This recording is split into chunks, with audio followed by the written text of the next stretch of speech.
நயன்தாரா விக்னேஸ்வரன் கல்யாணம் நினச்சி அது ஈஸியாக நடந்துச்சு. அது ஒரு பெரிய இயக்குனர் இயக்கி கொடுத்தாரு. நம்ம கல்யாண சீடியை போட்டால் நமக்கே பார்க்க மாட்டோம். அவங்க கல்யாண சீடியை பார்க்க இவ்வளோ பெரிய ஆள் இருக்காங்கல்ல, அது நெட்ஃப்ளிக்ஸ் இத்தனை கோடி ரூபாய்க்கு வாங்குறாங்க.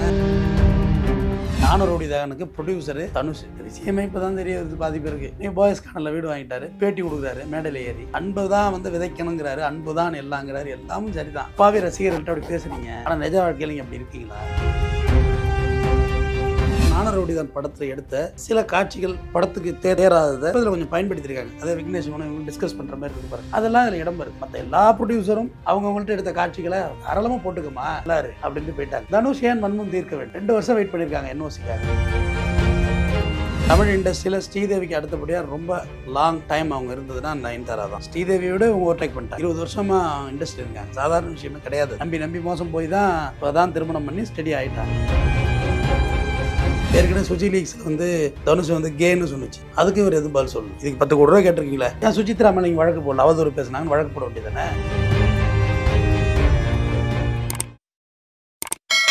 நயன்தாரா விக்னேஸ்வரன் அவர்கள் திருமணமாகி 2 ஆண்டுகள் கடந்திருக்கு. அவருடைய கல்யாணத்தை ஒரு ஆல்பம் பண்ணுறதுக்காக நெட்ஃப்ளிக்ஸ்கிட்ட பேசி ஆல்பம் முடிவு பண்ணியிருக்காங்க. அதில் ஒரு குறிப்பிட்ட கிளிப்புக்காக தனுஷோட தொடர்பு கொள்ளும் பொழுது அவர் சரியான முறையான பதில் அளிக்கலை அப்படின்னு சொல்லியிருக்காங்க. அதுக்கெல்லாம் இப்போ ஒரு பிரச்சனையாகி 10 கோடி ரூபா எனக்கு நஷ்டஈடாக கொடுங்க அப்படின்னு தனுஷ் அவர்கள் கேட்டிருக்கதா தகவல் வெளியாயிருக்கு. ஸோ அதை பற்றி என்ன சார் நினைக்கிறீங்க? இல்லை, நயன்தாரா விக்னேஸ்வரன் கல்யாணம் நினச்சி அது ஈஸியாக நடந்துச்சு. அது ஒரு பெரிய இயக்குனர் இயக்கி கொடுத்தாரு. எல்லாமே ரைட். அதை இப்போ ஒரு ஆவணப்படமாக ஆக்குறாங்க. ரைட்டு. அந்த ஆவணப்படத்தை பார்க்குறதுக்கு ஆள் இருக்காங்க. நம்ம கல்யாண சீடியை போட்டால் நமக்கே பார்க்க மாட்டோம். ஆனால் அவங்க கல்யாண சீடியை பார்க்க இவ்வளோ பெரிய ஆள் இருக்காங்கல்ல, அது நெட்ஃப்ளிக்ஸ் இத்தனை கோடி ரூபாய்க்கு வாங்குறாங்க, விற்கிறாங்க. Right, okay. ஏன்னா நயன்தாரா பொறுத்தவரை ஒன்று சொல்கிறேன். 2003 அவங்க தமிழ் சினிமாவில் உள்ளே வந்திருக்கணும். ஐயா படம் தான் முதல்ல விஷுவலேஷன் ஆணுச்சு. அதுக்கு முன்னாடியே ஒரு ஆடிஷன்லாம் வந்தாங்க. நல்லா இல்லைன்னு சொல்லி அனுப்பிச்சிட்டாங்க. என் பார்த்திபன் சாரே ஆடிஷன் எடுக்கல அவங்க. ஆனால் தமிழ் இண்டஸ்ட்ரியில் ஸ்ரீதேவிக்கு அடுத்தபடியாக ரொம்ப லாங் டைம் அவங்க இருந்ததுன்னா நயன்தாரா தான். ஸ்ரீதேவியோடு இவங்க ஓவர்டேக் பண்ணிட்டாங்க. அவங்க இருந்ததோட கிட்டத்தட்ட 2002-03னா நீ 20 வருஷமாக இண்டஸ்ட்ரி இருக்காங்க. சாதாரண விஷயமே கிடையாது. அது ஒரு ஃபீல்டில், அதுவும் திரைத்துறையில் சினிமா நடிகை ஒரு 20 வருஷமாக இருக்குதுங்கிறது சாதாரண விஷயமே இல்லை. ஜென்ஸ் இருப்பாங்க. இன்றைக்கி தான் ரஜினிகாந்தோட தான் நயன்தாரா டுயட் ஆடிட்டாங்களே சிவாஜி படத்தில். எல்லாரோடையும் அவங்க நடிச்சிட்டாங்க. அதோட இத்தனை ஆண்டுகள் அவங்க பயணிச்சிருக்காங்க. அதுக்காக உழைச்சிருக்காங்க. ஒரு உடம்பெல்லாம் இன்றைக்கி வரைக்கும் அந்த அந்த அந்த அந்த அளவுலேயே வச்சு சைஸே வச்சுருக்காங்க. உடம்பை அப்படியே வச்சுக்கிறது பெரிய விஷயம் தம்பி. ஏன்னா அது நாக்கை கட்டுப்படுத்தணும். சாப்பிட ஆசையாக தான் இருக்கும் எல்லாருக்கும், எல்லாம் சாப்பிடணும்னு. சாப்பிட்டா உடம்பு வெயிட் ஏறிடும். வெயிட் ஏறிட்டால் உங்களுக்கு அந்த ஹீரோயின்கிற அந்த அந்தஸ்து போயிடும். எல்லாருக்கும் உள்ளது தானே. ஒரு படத்தில் பார்த்தா சின்ன பொண்ணாக நடிக்குது, அடுத்த படத்தில் பார்த்தா அம்மா பெருசாக ஆயிடுறாங்க. நாக்கை கட்டுப்படுத்துறது சாப்பிட்றது வேறு ஒன்றும் இல்லை. பட் அவங்க இத்தனை வருஷமாக இருந்திருக்காங்க. ஒரு திருமணம் பண்ணிக்கிட்டாங்க விக்னேஸ்வரனை. இடையில ஒரு லவ் ஃபெயிலியர். அவங்களும் கஷ்டப்பட்டு தான் வந்திருக்காங்க. நம்பி மோசம் போய் தான் இப்போ தான் திருமணம் பண்ணி ஸ்டடி ஆகிட்டாங்க. இந்த கல்யாணத்தை விக்னேஸ்வரன் தெரியும். நானூறு தான் இயக்குனர் விக்னேஸ்வரன். இவங்க அந்த படத்துலேயே விக்னேஸ்வரன் நான் இப்படி தான் லவ்வை சொல்ல போகிறேன்னு தெரியல, ஒரு முறையாவது நயன்தாராவை நேரில் பார்த்துறேன்னு தான் நான் கதை சொல்ல போனேன் அப்படின்னு அவர் சொல்கிறார் ரொம்ப யதார்த்தமாக. Right, okay. அது அவங்களோட பர்சனல்.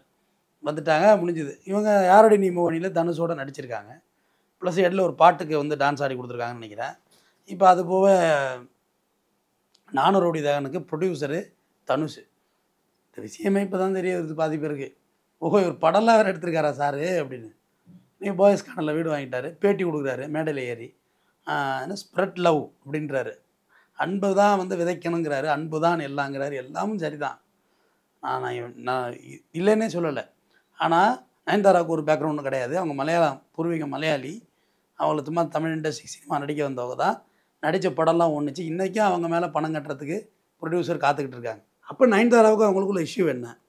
அவங்க கல்யாணத்தில் நானூறு படத்தில் எடுத்த சில காட்சிகள் படத்துக்கு தேராததை அதில் பேக்கப் வச்சுருந்தாங்க. பேக்கப்பை இதில் கொஞ்சம் பயன்படுத்தியிருக்காங்க. அதை விக்னேஸ்வரன் இவங்க டிஸ்கஸ் பண்ணுற மாதிரி இருக்குது பாருங்கள். அந்த கூவத்துக்கு பக்கத்தில் உள்ள சில காட்சிகள், அதெல்லாம் சும்மா காதல் ப்ரமோஷன் மாதிரி உள்ள காட்சிகள்.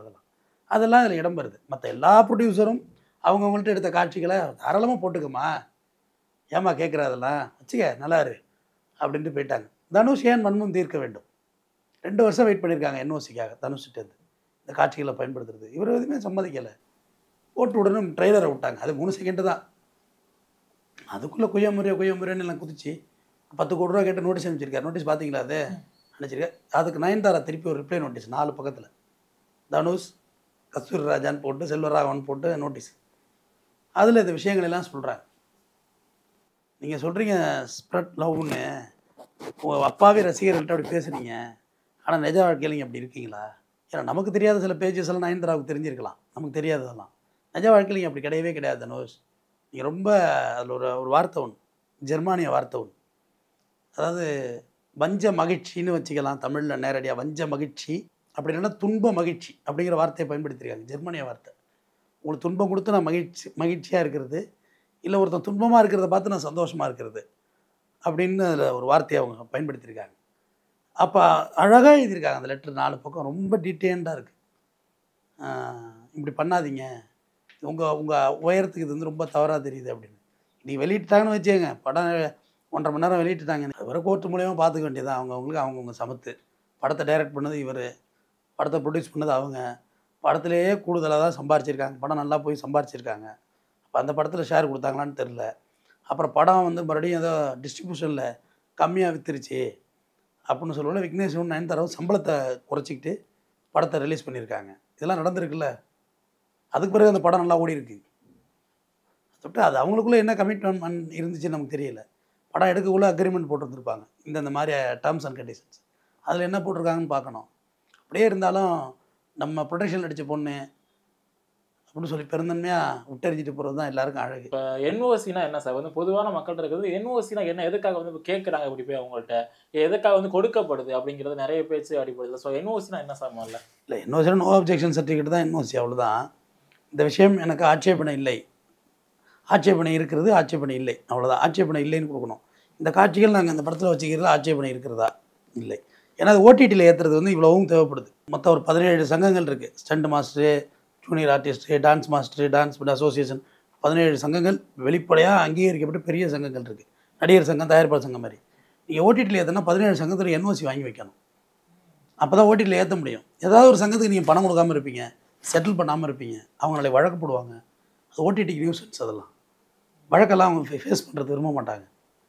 நீங்கள் விற்றுட்டு காசை வாங்கிட்டு போயிடுவீங்க. நான் படத்தை வாங்கி நான் தான் ஓடிடி நெட்ஃப்ளிக்ஸில் தள்ளிக்கிட்டு இருப்பேன். அப்போ எனக்கு தான் பிரச்சனை வரும். படத்தை நீங்கள் போட்டு ஒரு ஸ்டே கொடுத்துருன்னு வச்சுக்கோங்க, லாஸ் யார் ஆவா? நான் தான் ஆவேன், நெட்ஃப்ளிக்ஸு அமேசான் தான் ஆவாங்க. அதை விட்டு இந்த என்ஓசியெல்லாம் கிளியராக வாங்குவாங்க. அது இப்போ அந்த நடைமுறைக்கு வந்துட்டு அதில் என்ஓசி கேட்டிருந்துருப்பாங்க. இந்த காட்சிகள்லாம், அந்த படத்தோட காட்சிகள் அந்த தயாரிப்பாளர்கிட்ட என்ஓசி வாங்கிட்டு வாங்கன்னு. அவன் என்ஓசி 2 வருஷமாக கொடுக்கல, இழுத்தடிச்சிட்டாப்புல.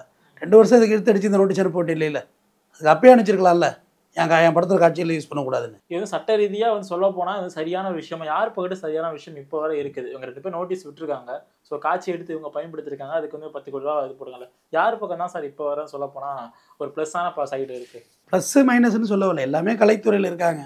ஒருத்தர் அனுசரித்து போய்க்கிறது நல்லதுங்கிறது என்னோட கருத்து. நயன்தாரா வந்து ஒரு போஸ்ட்டை போடுறாங்க. அந்த போஸ்ட்டை போதோட தனுஷோட பணியாற்றிய ஒரு குறிப்பிட்ட நடிகைகள் எல்லாருமே வந்து லைக் போடுறாங்க, அதை கமெண்ட் பண்ணுறாங்க, ஷேர் பண்ணுறாங்க.